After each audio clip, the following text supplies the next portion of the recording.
اعوذ باللہ من الشیطان الرجیم بسم اللہ الرحمن الرحیم یا ایہا النبی اذا طلقتم النساء فطلقوہن لعدتہن۔ سورۃ الطلاق مدنی صورت ہے، سورۃ الدہر کے بعد نازل ہوئی ہے۔ نزول کے اعتبار سے 99 نمبر صورت ہے۔ سورت دو ناموں سے موسوم ہے، الطلاق اور دوسرا نام ہے النساء القصریٰ، یعنی چھوٹی صورت نساء۔ طلاق اس کا نام اس لیے ہے کہ یہ بڑی تفصیل کے ساتھ دوسری صورتوں سے بڑھ کر احکام طلاق کے متعلق بیان کرتی ہے۔ اور النساء القصریٰ اس کا نام اس لیے ہے کہ یہ صورت احکام طلاق کے متعلق اس میں اتنی تفصیلی بیس ہے، قریب تھا کہ مکمل صورت انہی احکامات کا استیعاب کرتی۔ اور النساء القصریٰ اس کو سورۃ النساء الکبریٰ، بڑی سورۃ النساء سے ممتاز کرنے کے لیے اس کے ساتھ القصریٰ کا لفظ لگا لیا گیا ہے۔ اس صورت کا ربط پہلی صورت کے ساتھ نمبر ایک یہ ہے کہ پہلی صورت میں بعض بیویوں کی عداوت کا تذکرہ کیا گیا کہ تمہارے بعض اولاد اور بیویاں تمہاری دشمن ہو سکتی ہے۔ تو اس صورت میں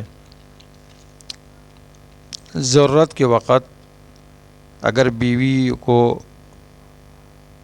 چھوڑنے کی نوبت آ جائے، جدا ہونے کی نوبت آ جائے ضرورت کے وقت، تو شریعت کے مطابق علیحدگی کیسے ہوگی اس کا بیان ہے۔ نمبر دو، پہلی صورت میں تقوی کا حکم تھا کہ اپنی بس کے مطابق اللہ سے ڈرتے رہو، فاتقوا اللہ ما استطعتم۔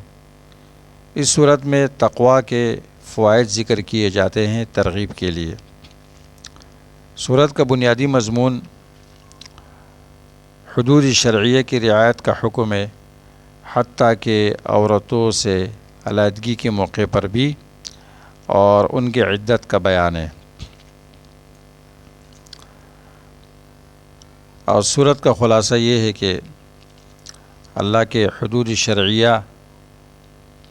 فی مفارقت النساء اس کا حکم دیا گیا آیت نمبر 1 میں، اور یہی تقوی کا وہ معنی ہے جس کا صورت کے اول میں اواخر میں حکم دیا گیا ہے۔ تقوی کے 5 فوائد ذکر کیے گئے ہیں اس میں۔ وَمَن يَتَّقِ اللَّهَ يَجْعَل لَّهُ مَخْرَجًا وَيَرْزُقْهُ مِنْ حَيْثُ لَا يَحْتَسِبُ۔ تقوی کا پہلا فائدہ، اللہ مشکل سے راستہ نکالے گا، ہر مشکل سے اللہ نکلنے کے لیے راستہ نکالیں گے۔ روزی وہاں سے ملے گی جہاں سے گمان بھی نہیں ہوگا۔ تیسرا اور چوتھا فائدہ دوسری آیت میں ہے، وَمَن يَتَّقِ اللَّهَ يُكَفِّرْ عَنْهُ سَيِّئَاتِهِ وَيُعْظِمْ لَهُ أَجْرًا۔ اللہ تعالیٰ گناہ معاف کریں گے، اجر بڑھائیں گے۔ پانچواں فائدہ، وَمَن يَتَّقِ اللَّهَ يَجْعَل لَّهُ مِنْ أَمْرِهِ يُسْرًا۔ اللہ تعالیٰ اس کے کاموں کو آسان فرمائیں گے۔ حدود شرعیہ ذکر کیے گئے ہیں 13 امور اور 3 نواہی ہے، 13 امر ہے اور 3 نواہی ہے۔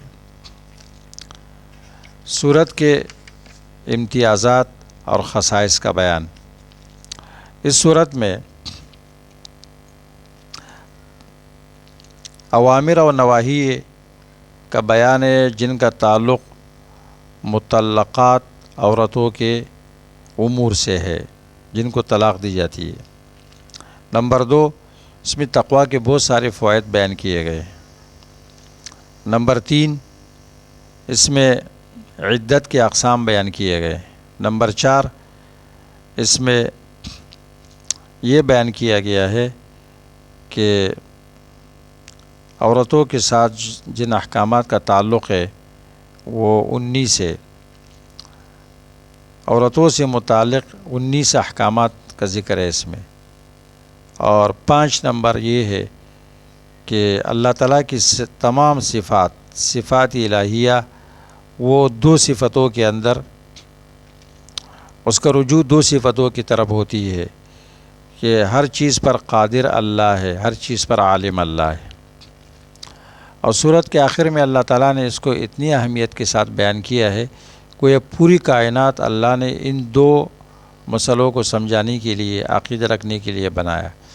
اللہ الذی خلق سبع سماوات ومن الارض مثلہن، اللہ کی ذات وہ ہے کہ 7 آسمانوں کو پیدا کیا اور زمینیں بھی آسمان جیسی تعداد میں۔ یتنزل الامر بینہن، اس کے بیچ میں اللہ کا حکم چلتا ہے۔ کس لیے اللہ نے پیدا کیے؟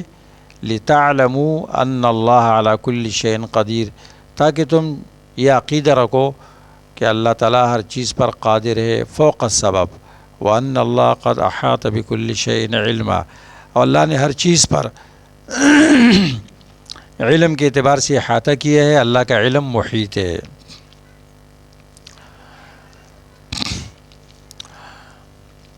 سورۃ طلاق کے فوائد و لطائف کا بیان۔ سورت کی ابتدا اللہ تعالیٰ سے ڈرنے کے حکم سے ہوئی ہے۔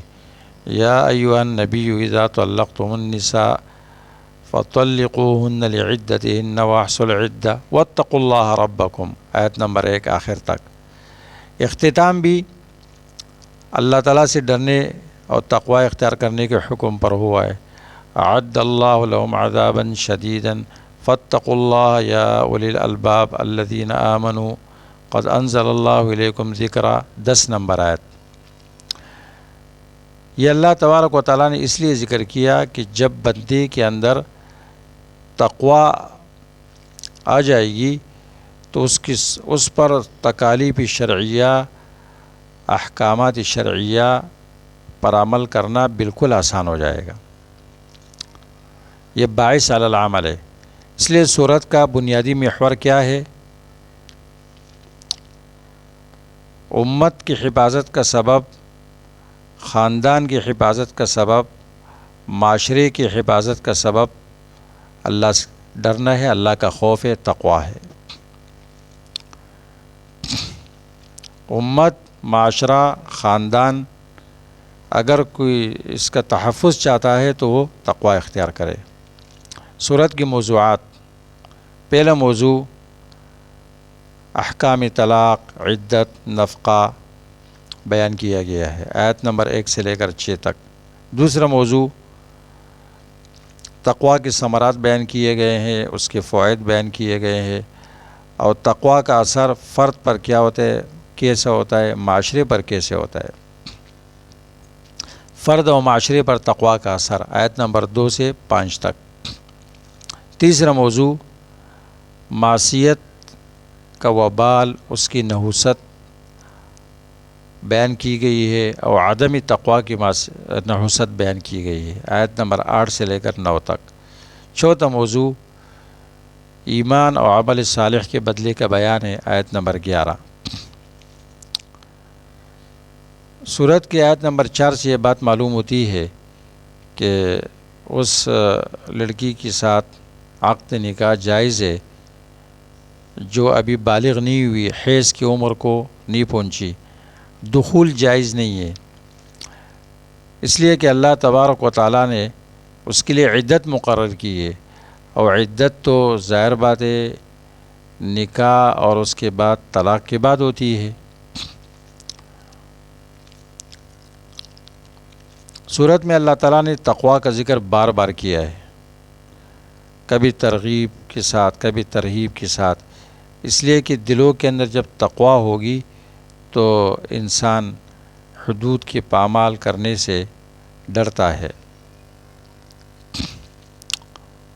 اللہ تبارک و تعالیٰ کی یہ مہربانی ہے اور اللہ کی رحمت ہے شرعی احکامات لاگو کرنے میں، کہ اللہ تبارک و تعالیٰ نے طلاق سے پہلے کئی مراحل کو ذکر کیا ہے، طلاق سے پہلے، طلاق کے بیچ میں، طلاق کے بعد، کئی مراحل کا اللہ نے ذکر کیا ہے۔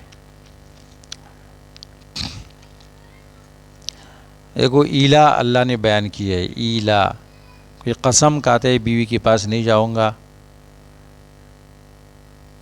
نمبر 2 عدت، مطلقہ بیان کیا گیا ہے۔ اس طرح واعظ پہلے سمجھاؤ، پھر ہجر اسے پھر تھوڑا سا قطع تعلق رکھو، فی المضاجع، یہ اس لیے ہے کہ خاندان برقرار رہے اور طلاق تک نوبت نہ پہنچے۔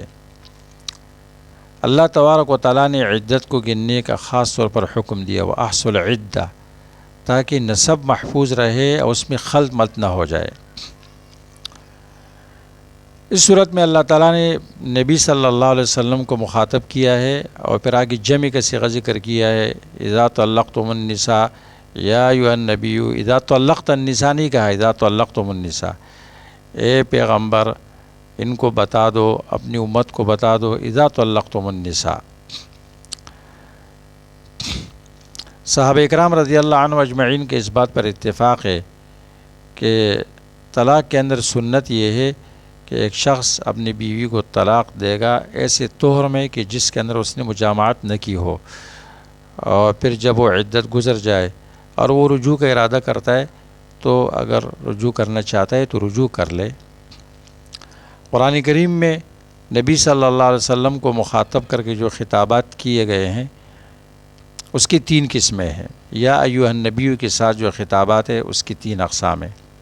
نمبر 1، خطاب میں نبی صلی اللہ علیہ وسلم کو مخاطب کیا گیا ہوتا ہے، لیکن نبی صلی اللہ علیہ وسلم خود اس میں داخل نہیں ہوتے ہیں، مراد امت ہوتی ہے، عام مسلمان۔ مثال کے طور پر سورۃ بنی اسرائیل آیت نمبر 23 میں ہے، اما یبلغن عندک الکبر احدہما او کلاہما فلا تقل لہما اف ولا تنہرہما۔ اب دیکھو تمام صیغوں میں مخاطب نبی صلی اللہ علیہ وسلم ہے، لیکن قطعاً آپ کی ذات یا مراد نہیں ہے، کیونکہ جب یہ آیتیں نازل ہوئی تھی تو آپ کے والدین تو موجود ہی نہیں تھے اور آپ بچے تھے کہ ان کا انتقال ہو گیا تھا، تو اس سے امت مراد ہے۔ نمبر 2، کبھی خطاب بھی پیغمبر علیہ السلام کو ہوتا ہے اور مراد بھی پیغمبر ہی ہوتے ہیں خاص طور پر، اس میں امت شامل نہیں ہوتی، جیسے سورۃ احزاب آیت نمبر 50، وَامْرَأَةً إِن وَهَبَتْ نَفْسَهَا لِلنَّبِيِّ إِنْ أَرَادَ النَّبِيُّ أَن يَسْتَنكِحَهَا، کوئی عورت بغیر مہر کے آپ سے شادی کرنا چاہتی ہے تو اس کی اجازت ہے، خالصۃ لک من دون المؤمنین، یہ حکم آپ کے لیے خاص ہے، ایمان والوں کے لیے نہیں ہے۔ تیسری قسم، خطاب آپ کو ہوتا ہے، آپ بھی اس میں شامل ہوتے ہیں، امت بھی شامل ہوتی ہے، جیسے سورۃ تحریم کی آیت، یا ایھا النبی لم تحرم ما احل اللہ لک، اس کے بعد فوراً ہے قد فرض اللہ لکم، دیکھو امت بھی اس میں شامل ہے۔ قد فرض اللہ لکم سے یہ بات معلوم ہو گئی کہ یہ مکمل امت کے لیے ہے۔